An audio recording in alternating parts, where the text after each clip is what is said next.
I've been playing around with Randy Oliver's mite calculator here the last couple days, and played around with it a couple times. So I'm not too familiar with it very as far as all the adjustments that can be done and what should be done. Um, just kind of walk through a little bit what I did. I changed this a little bit here as far as since I pull my bees out in January and they start brooding up a lot sooner. I should probably take these numbers down a little bit because my hives never do as good, probably for multiple reasons, but one of the reasons is where I live is desert, and there's not a whole lot for them to really work on unless I have them on fields for them to brood up. So now we'll come over here, and I change this over to custom, and when I turn it to custom, I can adjust these numbers here. So I believe this is for how many days the mites are phoretic, and default is 5. I've changed it to 2.5 days. And I think this is like an average of really what's going on in the hives right now, or when the mites levels are higher. Um, so now we come back over here, and this is what it shows. So when I pull my bees out, starting at 400 mite population, I treat with auxilic vapor. I knock those mites way down, and this looks really close to what I'm getting because, like in March, when I'm washing zeros.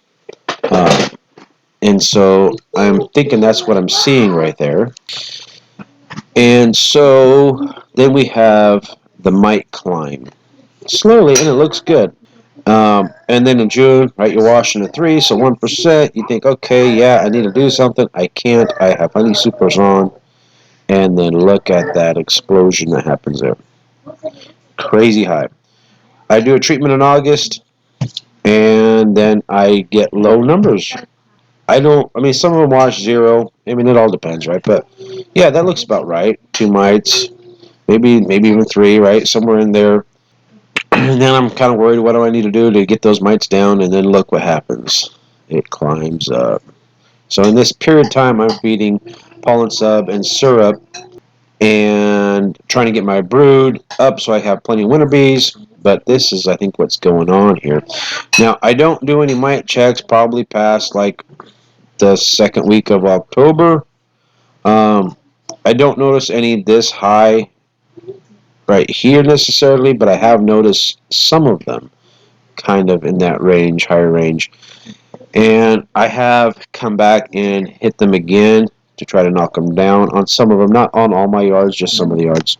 In November, before I sent them off to the sheds, I tried to do vaporization. Now, they still have brood on a lot of them, so this number might even be high. I'm not sure. But if you look at my mite populations here, right? I mean, right here we got up to 11,000. So that's just outrageously high. And I think the diseases and viruses have already hurt me, and I don't have good buildup. And even though I have wiped them down very low, they're still there, and the diseases are still having an effect on my bees, is what I am thinking. And this is causing me to have some dwindle, some absconding going on, probably when numbers get a little higher. And I think, hey, I did treatments. I had low numbers. I think I'm good, but I think this is what's going on. And a lot of this is due to that, how to have the average of 2.5 days of them being phoretic. And they're still in there, and they still got the diseases hurting my larvae, hurting my bees, and I think that's what's causing my bad results in the spring.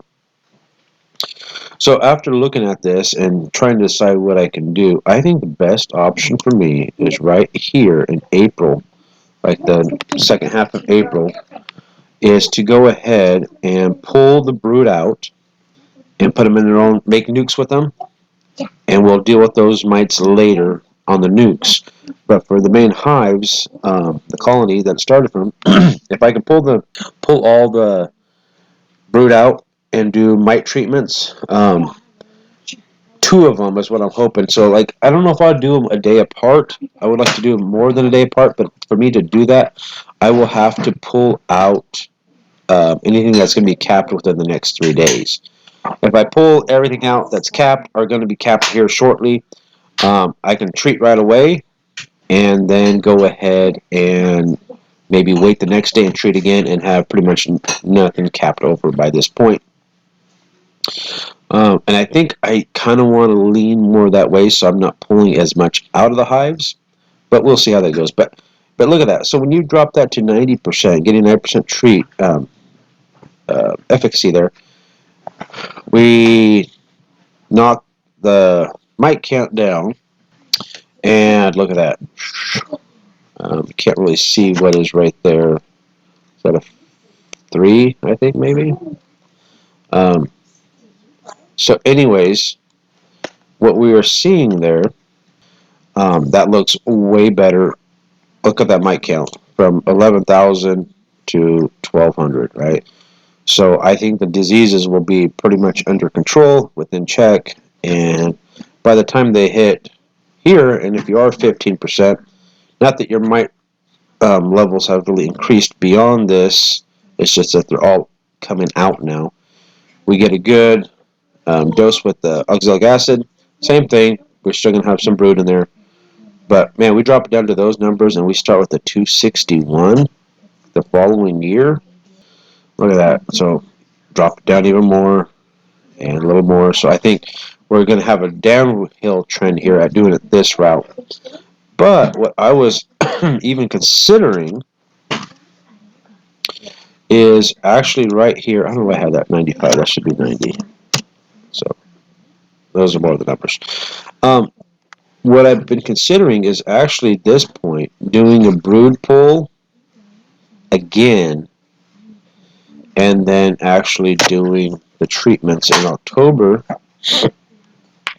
and that would really decimate those uh, mites. I really like the way that looks, but that's a lot of work to do right here, so you're doing it twice.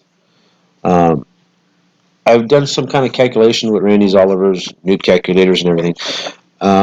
I'm not sure how it'll work really here in August, but we're not making nukes. We're going to actually make hives. We're putting a lot of brood. Like I'm thinking, like 6 to 8 frames of brood in a box, so that way that hive just really surges, and we hopefully can get another hive out of it. If not, any hives that we cannot save because they're too small, we can just stick those on top of the split we made, or vice versa. But sticking on the split we made, we got the new queen in place. We're going to have young queens, so even if we're taking these and having to merge them and killing the old queen, we end up with young queens ready for spring, which is going to work out really well. And everything that lives, we just increased our yards greatly. Um, and with these low numbers, right? So here in October, right?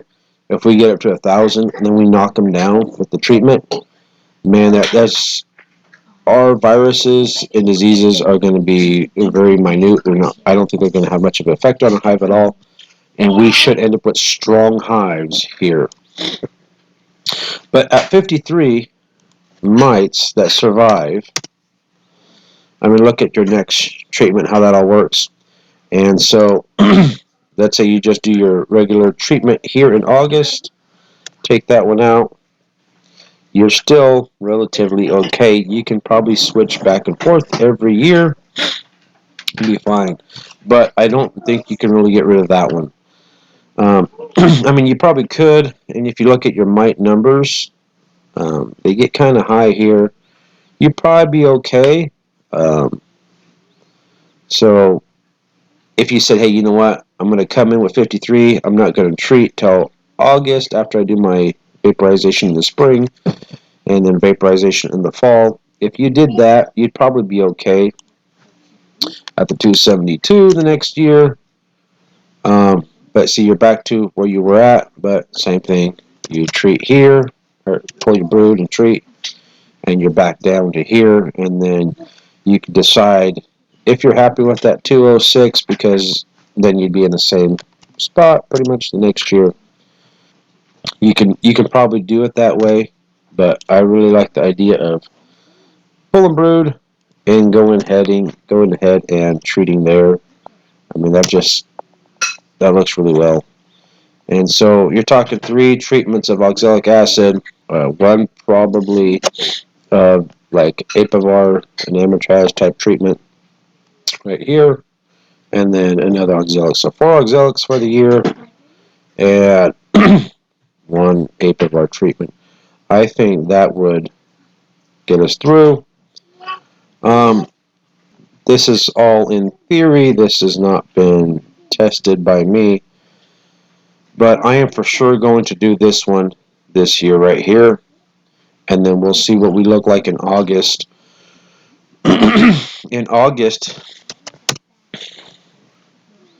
if we're looking like it's around here somewhere, I don't know what I'll just decide to do, because like I said, pulling that brood right there at the last, when you're trying to get your hives ready for fall and winter, it might not be the greatest, but that's something I'm considering doing. Maybe I won't do all my hives. Maybe I'll do a portion of them and see what that looks like. But it is a lot of work to do this,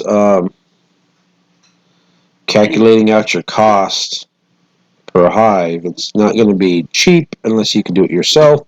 If you only got a few hives, right, your cost is like minimal. But if you're doing it on a large scale, thousands of hives, hundreds of hives, that's a lot of work. And so you probably should get some help to do it. And if you're getting help to do it, it's costing you. The payoff, though, is I think definitely worth it.